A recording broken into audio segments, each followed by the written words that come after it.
Hi, today we're going to talk about Valentine's Day table setting. So obviously this is the holiday for romance, but tonight at the White Elephant we're actually hosting some friends. So we did a Valentine's Day dinner party theme, and we decided to go with a Korean beef recipe tonight, which makes sense because the red kind of works really well into that theme.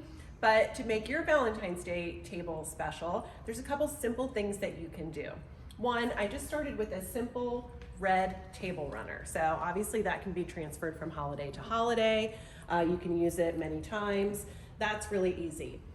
Adding fresh flowers, obviously for Valentine's Day, using pinks and reds. I love the combination of pink and red. It really makes a beautiful, interesting statement.